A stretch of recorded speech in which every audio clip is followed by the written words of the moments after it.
Hi, everybody. It's Steve Halley here with the Family Peace Initiative, and welcome to the November edition of the Facilitators Tool Chest blog that I try to put out every month. Um, this month, I thought it would be interesting to talk a little bit about the concept of shame.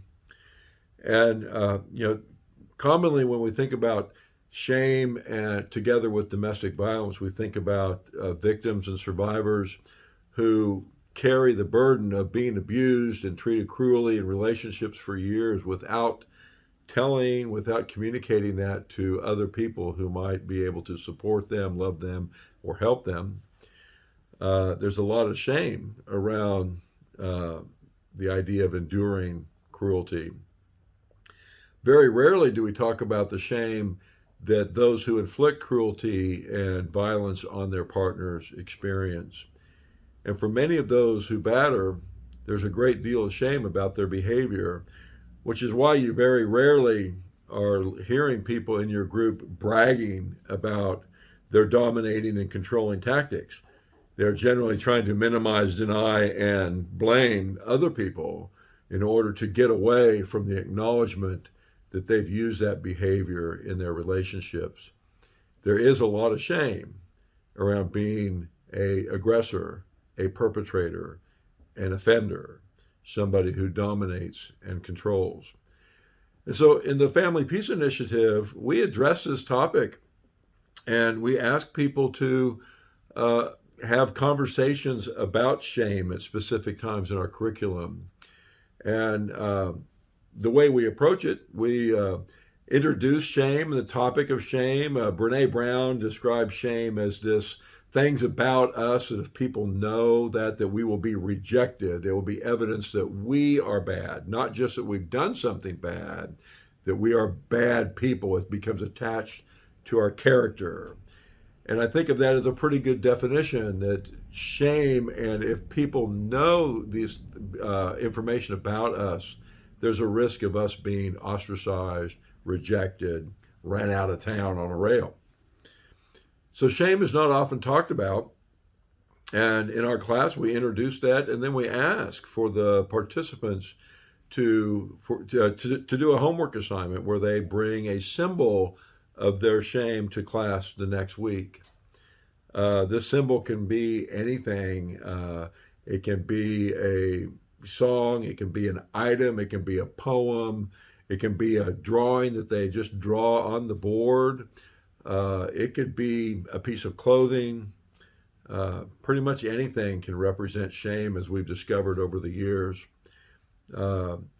Commonly, when people come to the symbol of shame presentation, it's always surprising how the conversation quickly goes to parts of the story that rarely get told. The shame of what they've done to their partner and their kids, the shame of not being able to see their kids and their family because of restraining orders or protection orders, the shame of being in prison, the shame of years of being a drug addict and being an alcoholic, the shame of living from foster home to foster home for years and not having connections and not feeling as if they're lovable, desirable, or even good enough to be a part of a family. The shame of literally, we had one man bring a brown bag with dog poop in it, just saying, this is what I feel like every day, that I'm just, this is what I'm worth. The conversations, and as people go into describing their shame, the emotions that are connected to that, the vulnerability that this invites, but fascinatingly, the connection that is created between the participants in the group. As participants talk about some of their most vulnerable aspects of their story, what they are surprised to discover is that they're not alone. There's other people who have similar stories, who may not have experienced the same thing, but have similar experiences, similar emotions, similar responses to the things that have happened or the things that we have done that provoke shame in ourselves. One of the most surprising conversations that took on a life of its own recently was when one man talked about the shame that he felt for strangling his partner. He says that he's still being kept awake at night from seeing the face of horror that was on his partner's face as he was strangling her. On one level, it was horrific to have that conversation in our class, but unexpectedly, suddenly there was other men saying, "Oh, you too. I can still see my partner's face. I can still feel my partner scrambling to try to get free." The trauma of the cruelty that people were inflicting on others is long-lived.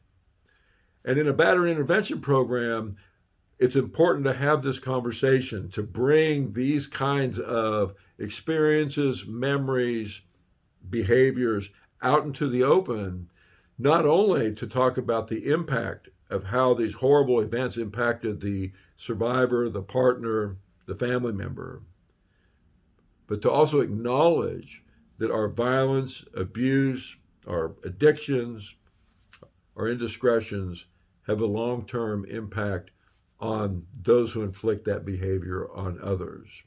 So I would encourage you to try this out.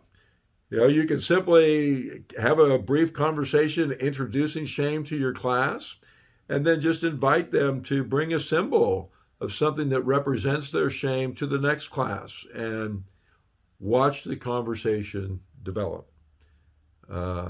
It very likely will be an unforgettable experience for you and a very meaningful healing experience for those in your class. So I hope you have a wonderful November, and we have more trainings coming up to help people become better facilitators. I encourage you to get to our website and take a look at the trainings that are on our schedule. And as always, thank you so much for the work that you do to address domestic violence, and I will hopefully have another one of these out in December. Goodbye.